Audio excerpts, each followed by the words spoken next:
And you see in social media and even some advertising that they're not really getting the message. They're putting out there that it's about showing off. It's about the Lambo next to the airplane and so on. But it's not that at all. Anyone in the industry really knows that. It is about saving time. It's about facilitating their lifestyle.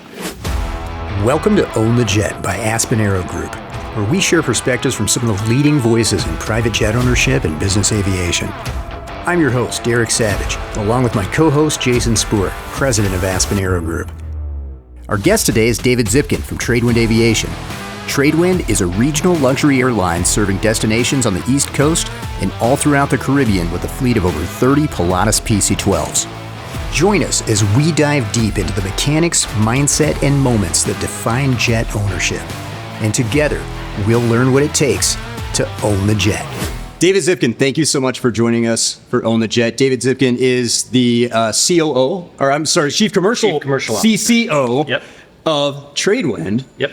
And Tradewind is a charter operator that operates in the Caribbean, all up and down the East Coast, and has been doing it for a few years now, right? Yeah, almost 25 years. We'll celebrate our 25th next year. But thank you for having me. Yes. David, what can you tell me about running Tradewind? The best way to start a business is by identifying a problem to solve. Right? Absolutely.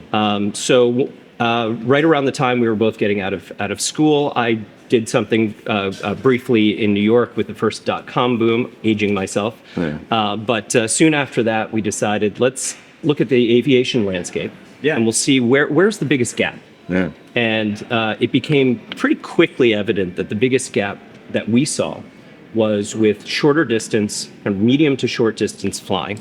Large jets, they're all there. NetJets existed at the time, doing a very good job. But for a short flight, so going out to Nantucket, let's say from here in Westchester, it's really overkill to fire up Gulfstream to do that. So within the category of smaller aircraft, it really wasn't being done very well. Older aircraft, single pilot, piston powered.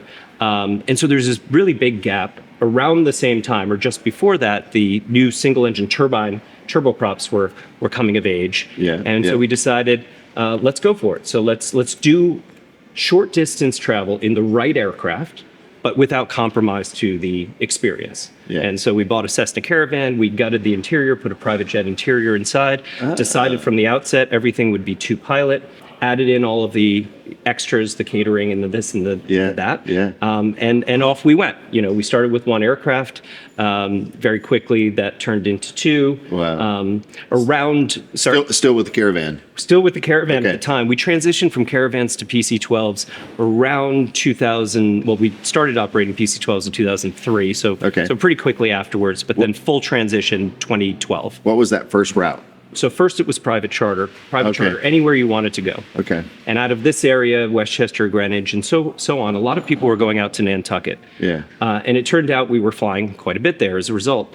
And we were also flying a lot of the same people regularly. We sort of noticed this pattern of commuting. The other dynamic to it is that they weren't filling the plane. It was the bread earner going back and forth to work while the family spent the summer out in Nantucket, Martha's Vineyard, East Hampton, and so on.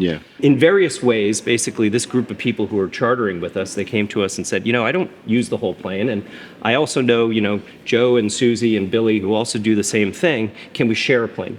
We said, sure, as long as somebody's paying the bill. Right.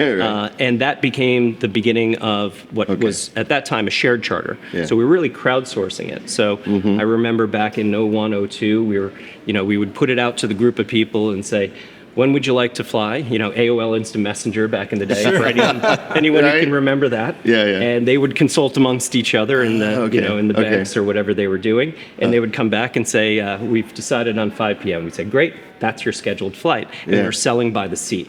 Flash forward to today. On our scheduled routes, Nantucket, St. Barts, the Bahamas, and so on, we're flying 50, 60, 70 flights a day. And Nantucket alone, sometimes 40 flights a day. So that really, really grew. And I think where it really was a big win for people is that it's the private charter experience, but you're only buying one seat of that that plane. So private charter experience, meaning we're using the private jet FBOs. Mm-hmm. Very, very simple valet Right. parked. You can come, Yeah. you can arrive 20, 30 minutes before flight time. No and TSA? No TSA. TSA? And you just board and go. And so it really became quite a big hit.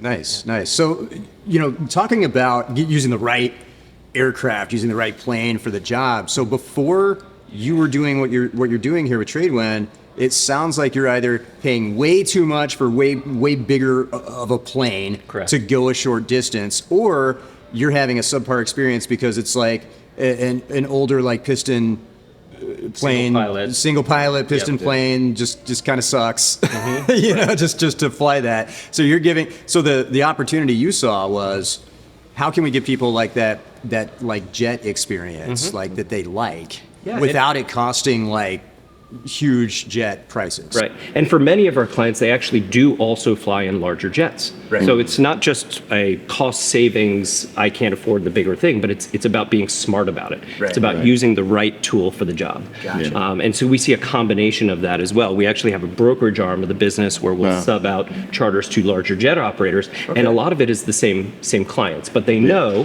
that if I'm flying to Nantucket, if I'm flying to the Hamptons, it makes no sense to fire up that big jet. So can you talk about the aircraft that you guys use? Yeah, so the Pilatus PC-12, single-engine turboprop, developed in the 90s, really clean sheet design in the 90s. Number one, it's incredibly well engineered. It's a Swiss-built aircraft. We had the opportunity to go visit the factory in Stans, Switzerland, right on Lake Lucerne. And we visited there because we had just made a purchase of 20 aircraft. And so they invited us in, and for the first delivery, we were able to, push the pins in on the wings and the final assembly line. But we had a tour of the facility.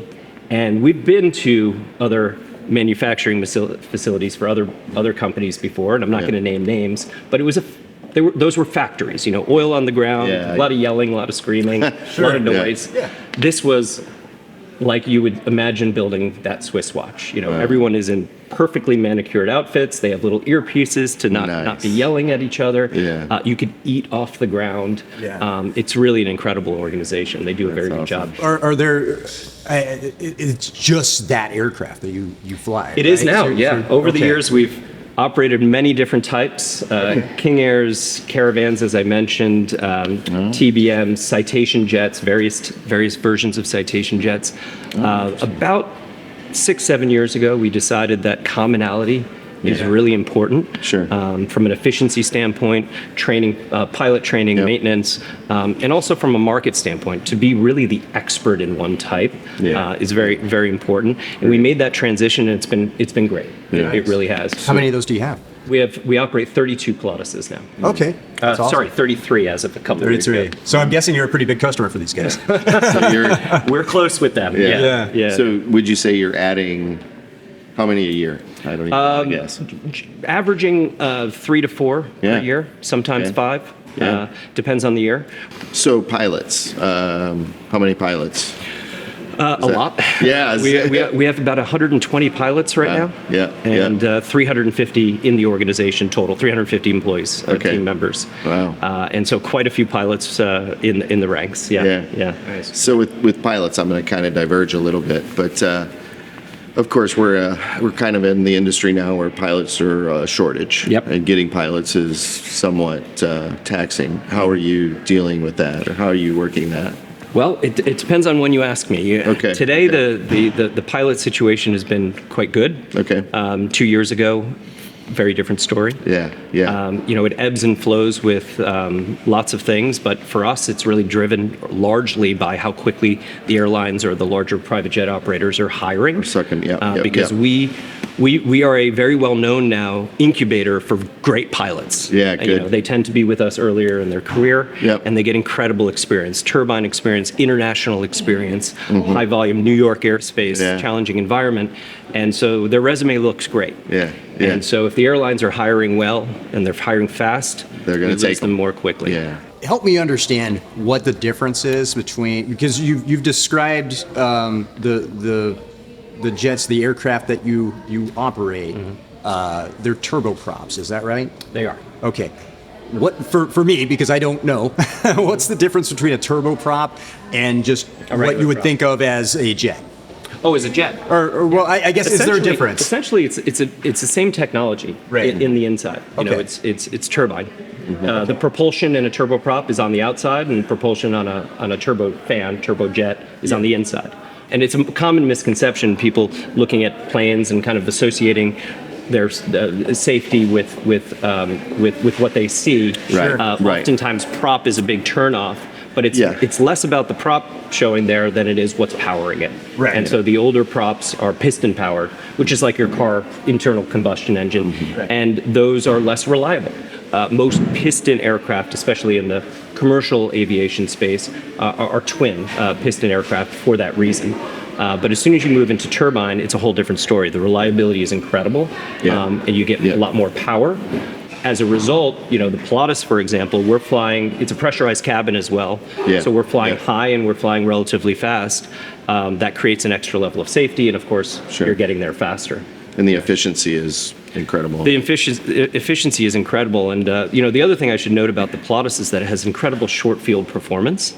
So not only is it the right tool for the job on that shorter trip from a kind of efficiency standpoint, but it also can often get you closer to where you're going. So you have all of these little airports all over the place that you can't land a jet, Right. or a jet of a certain size. In some cases, any jet. And it allows us to fly much closer. A common conversation between our sales folks and you know, a new person inquiring about Tradewind, common conversation is the person says, "Well, I'd like to fly to, you know, I'd like to fly to Burlington, Vermont." Sure. So, but the follow-up question is, where are you actually going? You know, Yeah. you may know that there's an airport there, but you may not know that there are several around. And then it comes out in that example. Let's say they're going to Stowe, Vermont. They're going skiing. Well, there's a little airport right there. Guess what? We can get in that. And it saves them even more time. And I saw that with East Hampton. I was out there a couple weeks ago. And you know, shorter runway. But you know, closer to Sag Harbor, closer to these places. And in that trade winds. You know. And in that area, a great example is Montauk. Montauk. Yeah. So that's a huge win for people. And you know, ultimately, private aviation is about saving time. And you know, there's no such thing as a time machine, but private aviation is as close to it as it gets. And so if we can save the time on the front end, but also in the getting closer to where you're going, it's a huge win, and it just becomes for sure a very appealing value. Right. Yeah. What are some of the destinations? I mean, I briefly, you know, was like the Caribbean and East Coast. What are some of the big destinations that you guys like really hit hard and have a big presence in? We're flying private charter anywhere people want to go. So the Northeast, Nantucket, Maine, Canada, out to Pennsylvania, and so on. Scheduled to Nantucket and Martha's Vineyard. In the Southeast, out of Florida, we, again, private charter wherever you want to go. Scheduled routes out to the Bahamas, North Eleuthera, and Marsh Harbor. And soon, within the week or so, we'll be announcing 3 more routes out to the Bahamas. And then from our Puerto Rico operation, we're flying to quite unique and really high-end destinations like St. Barts, Anguilla, Virgin Gorda, Tortola, Antigua. And we're really, in the Caribbean, it's really a last mile sort of thing, where you're coming in on either a private jet that can't go to the smaller island, transferring to us, or you're coming in on the airlines and then transferring us to continue out there. You guys are basically like a Beach Boys song. Like, it's just all these islands. We try to choose our destinations by where we'd like to be. How far south do you go? The Pilatus is good. Pilatus has incredible range, but at some point, you know, distance-wise, it starts to make more sense to fly the jet. But you know, regionally within the Caribbean, if we're talking about south down to Mustique and St. Vincent and so forth, is a good hop in terms of on the sort of the outer edge of distance from San Juan. But we really specialize in that group of islands in the Eastern Caribbean, just either west or east of Puerto Rico. And Puerto Rico is an excellent hub. You have lots of airline service. It's U.S. territory, so very easy for the, let's say it's a private jet transfer for the crew situation, overnights and so on. And we can do a wing to wing. So the big jet comes in, we're lined up right next to it, passengers get off and on, no customs, and they continue on their way. So a lot of these destinations, I mean, you're not going to find them in some of the major airlines. I mean, like just the runways and the I don't know, like you can't put a 737 in some of these places, right? In a lot of these places, right? So what's when you're talking about people going to these destinations, like this is like the only way to get there, right? I mean, not the only way to get there. I mean, yeah, you could own a jet, but in some cases, the alternative is a boat. Sure. Not always the nicest or quickest way to do things. In some cases, it's a drive to a ferry and so on. And if you look at Nantucket, for example, which is, we're in high season for our Nantucket flying and Martha's Vineyard flying. The group of people that were flying, the vast majority of them have a home over there.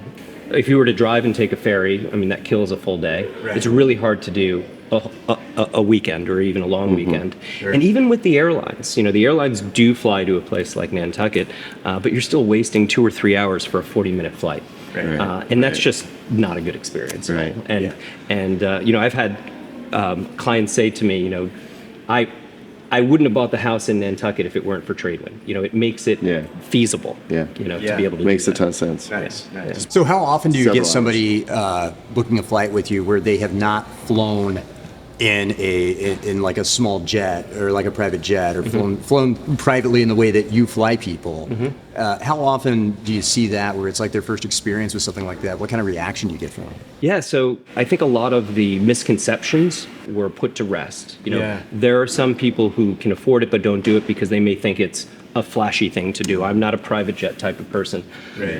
But once they do it, they really realize it's not about that at all. It's not about ego. They start coming up with like, okay, wait, I can justify this. How do I get right. I've got time. They bought me time. And you see in social media and even some advertising that they're not really getting the message. They're putting out there that it's about showing off. It's about the Lambo next to the airplane and so on. But it's not that at all. Anyone in the industry really knows that. It is about saving time. It's about facilitating their lifestyle. Yeah. Well, I think you hit on something though, because on social media there is so much of like flexing on the fact that you have a jet or flexing on the fact that like you're living this lifestyle. And to your point, it doesn't have to be that. And I think there's a lot of people that have it's almost like shame, right, in wanting to do this, right, where they're just like, I don't want to be perceived that way. I don't want to be looked at like, oh, I'm maybe I own a company. I don't want everybody at this company to feel like, look at this, this dude flying around in a private jet. But if this person that owns the company can go close more deals and grow the company and give people more opportunity at that company as a result of using this business tool to conduct business, well, now you got a great use case. When we think back when we started the company, we started it right after September 11th, which seems like a strange time to start an aviation company. Right. But what we knew was that the traditional aviation airline experience was going to devolve, and of course it did with security and so on. Get tight. And once you put all that friction in place, it's just counterproductive. Particularly, in my view, for a short flight. That's where you have the biggest wins because, again, like I mentioned, if you're flying on the airlines, let's say New York, Boston, you're spending more time in the airport than you did in the air. Yeah, and that's just that's 100%. Not productive, and it leaves a bad taste in your mouth. Yeah. It shouldn't kill half your day. Yeah. It's a 40-minute flight. It should take about an hour and 15 minutes all in. Yeah. Maybe even an hour. Yeah. And when you fly with Tradewind, it does. Yes. Exactly. Nice. That's a great selling point. Yeah. I think for people that are considering jet ownership though, and maybe they haven't, maybe that whole perception has kept them from seriously considering it. I'm looking at Tradewind as a gateway drug, right? I'm looking at Tradewind as like, well, maybe I'll try this. Maybe I'll experience what this is like by flying private with Tradewind. And do you find people doing that? Do you find people like, hey, I'm thinking about using this as a business tool or upgrading the way that I travel, right? And using Tradewind as a way to like test the waters with them. We do see that quite often. We also see people fly with us in the PC-12 or the Pilatus PC-12 and then think that maybe a bigger jet is the way to go for that sort of migration, but then they come back and they ultimately, as I mentioned before, it's about using the right tool for the job. Of course, if you're flying to Florida, light jet, medium jet, great. If you're flying to California, you're flying out to transatlantic, big cabin jet, makes a lot of sense. But if you're doing that short hop, and if it's Florida to the Bahamas or inter-Florida or here up to Vermont, using the right tool is important. So it's less about that kind of laddering up to a fancier thing as it is using the right tool for the job. And they'll do both. Sometimes it's the PC-12, sometimes it's the jet if they need to go further. Yeah. Once they experience what that's like, though, it becomes easier to say, okay, well, what is this really going to look like for me if I? I mean, the numbers do get bigger, of course. The Pilatus is, as you mentioned, is incredibly efficient. Yes. We have 8 seats on the Pilatus. If you fill up that plane, you're talking about an hour flight for sub 1,000 per person. So how long of you're saying a short hop, right? Mm-hmm. So what's considered a short hop? I'm thinking 200, 300 miles. Or sub. Is that most of your routes are that? Most of our routes are around 200 miles. The Pilatus is still very good, and we do private charters 350 miles. Toronto from New York is a common route for us, and that's about 320, something like that. So it's still a very good aircraft for that. But it's fast for a prop plane. We cruise at close to 300 knots. But it's not jet speeds. And so even though a jet is more expensive, at some distance, those two lines cross where the jet makes more sense. And that, I think, depending on the aircraft, happens around 500 miles. Nice. Now, do people go out and buy these Pilatuses as well? I mean, is that like a popular? I don't. Jason, this might be something you can weigh in on too, because you see things from other things. Yeah, it's a great utilitarian airplane, like you said. It's a great aircraft. We operate, as I mentioned, 33 aircraft. 5 of those aircraft are managed aircraft. So someone else bought it, put it on management with us, and it's basically turnkey. So we provide the pilots, the maintenance, the hangars, all of the administrative back office support. In some cases, help with the transaction and finding the right airplane. And that works out quite well, especially for the owners who also want to do charter revenue. So we'll charter that aircraft when they're not using it, just like a vacation home, to kind of offset the costs. So do you run those airplanes in your system? We do. We do. Another benefit to having such a large fleet is that if they put that aircraft within our charter program, if it's busy, for example, then we have another airplane for them. So there's interchangeability. Again, going back to the commonality of fleet really helps with that. And so running this, in regards to FAA regulations, so you're running this how? We are Part 135, which is for private charter, and we are Part 135 commuter, which is for scheduled flights. For 9 or fewer seat scheduled flights. So we operate under that scheduled authority, but overall private charter 135. It's a tough business for sure. Especially if you own the assets as we do. Utilization is everything. Well, that was going to be my next question. You're chief commercial officer. It's your job to get butts and seats, right? Like if I see a Tradewind plane out there, it means I'm not doing my job. It should be in the air. That's right. It's making money flying. What are some of the things? I mean, what are your big challenges? Like trying to make that happen. I would say the biggest challenge is seasonality of demand. A lot of our places that we fly are, let's say Nantucket, Martha's Vineyard, East Hampton, very popular in the summer. No one's going there in the winter. Almost no one. So what we do is we move that fleet around. We flex that fleet around depending on where that high season is. So the Caribbean is very busy from Thanksgiving through Easter usually, and so that's one of the reasons why we're down there, is to balance that, sort of counterbalance the seasonality of the demand. But we still have shoulder seasons, like September and October. I think most operators have kind of a problem there of underutilization. So the biggest challenge is really finding as many routes or types of business where the demand is more consistent throughout the year, or in a perfect world, higher when the other areas are lower. And then cost of operations. It takes a village to do this. We have 350 people almost for 33 airplanes and 120 pilots. To make the business work, the aircraft really has to be flying not just one flight per day, revenue flight per day, but 3, 4, or 5. And so that's more challenging from the scheduling standpoint, more challenging from a commercial standpoint as well. I always say that I'm sometimes jealous of the big jet operators, because one flight a day is perfectly fine for them because the numbers are bigger. But for us, it's not. So well, I guess that leads to the next question then. Is there a more opportunity to scale? I mean, are we looking at going coast to coast with Tradewind at some point? Is there a westward ho vibe? Western or east or east, you know? Yeah. I think the short answer is anywhere where we can solve that problem for people, that friction in short distance or inefficiency in short distance flying, is a marketplace. You know, there are those examples all over the country, all over the world. Yeah. You know, if you look at let's say Boston, New York, or Tampa, Miami, it's a terribly inefficient way to do it on a big airliner. Yeah. So they offer it, but the way we do it would really add a ton of value and be very different from primarily the time saving standpoint, and also just much higher level of service. So you see that all over the place, up and down the California coast. Vegas, California, there's some operators doing that sort of thing. Within Europe, there's a lot of opportunity because the distances tend to be shorter. And so I guess sky's the limit, to be cheesy about it.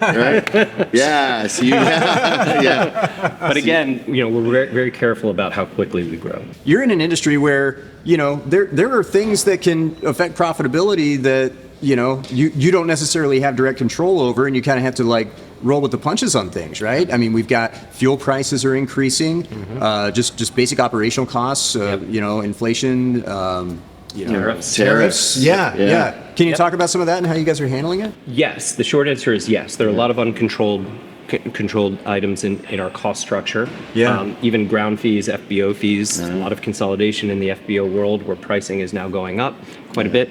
Fuel is always an unknown, and we're buying a lot of parts. And so part of the reason, by the way, that we did a big deal with Pilatus, where we're buying direct from right now, is to really shore up those supply chains.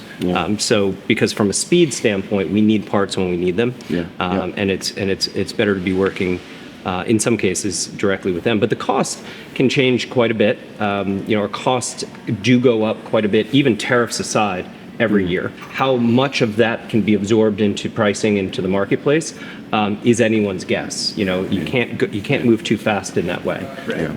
So if I wanted to visit one of these beautiful Caribbean islands that you fly to, or if I wanted to go to Martha's Vineyard or, you know, some of these other destinations, what's the best way to book a flight with Tradewind? Either calling us or our website. Start with the website, flytradewind.com. On there, you can create a private charter inquiry, and our team gets back to you right away, discusses your trip, make sure it's the right tool for the job, the right airports, et cetera, and then go from there. On the scheduled side of our business, we consider ourselves the anti-airline. So for an airline, it's impossible to get someone on the phone. We're available. And so if you have a question... And I'm going to speak to somebody here, not... And you're going to speak with someone here in Connecticut. So if you have a question about what's the experience like, where do I put my car, et cetera, that's what we're there for. You know, if you've done it before and you know the drill, book it online. But if you have any questions, that's what our team is there for. That's awesome. Nice. And I'll link to everything. We'll have links in the description of the show, and we'll make sure everybody knows where to go to book with Tradewind. I'm kind of thinking we should go to Stewart and end up in St. Barts. Okay. We should go try that. You can go to the Bahamas there, or just have the experience so we can speak. I don't know if you're joking or not, man. No, I really think we should. I think we really want to know Tradewind. Fly to St. Barts with us. We'll see. I think we should do it. Next podcast from St. Barts. Oh, there you go. Now it's absolutely. I'm sold. Let's do it. Let's make it happen. Is there anything before because we're pretty much at time, but before we take off. Another aviation. We're going today. Right. Before we get on that flight, what would you say to somebody who is considering owning a jet that maybe they haven't thought of, or something that would be, you know, some good words of wisdom for somebody that's thinking about owning a jet? Every jet is different. You know, different economics, different use case. You know, some have more range than others. Some burn more fuel than others. Really, speaking with someone who knows their stuff. I mean, it seems obvious, obviously, but and preferably someone who has experience with that type of aircraft.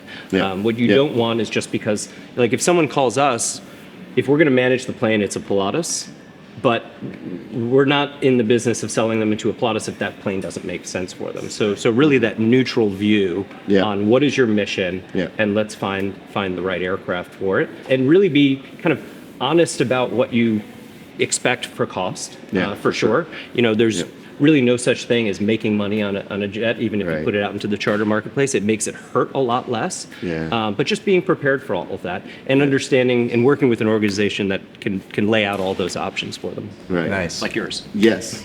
Awesome. Thank you. I love it. David Zipkin from Tradewind, thank you so much for being on the Jet. We look forward to flying with you soon. Sounds good. Sounds like. And maybe next time we talk to David, it's going to be at a Tradewind location. Yeah, that would be great. Come on down. We've got flights tomorrow. Yeah. Awesome. Thank you so much. Thank you. All right, sir. Thank you very much. Thank you for watching Own the Jet. If you want to see more Own the Jet, make sure to subscribe to our channel on YouTube and leave a comment telling us what aspect of jet ownership you'd like to know more about. Own the Jet is brought to you by Aspen Aero Group, your trusted partner in private and corporate jet ownership. Learn more at aspenaerogroup.com. This has been a Savage Media production.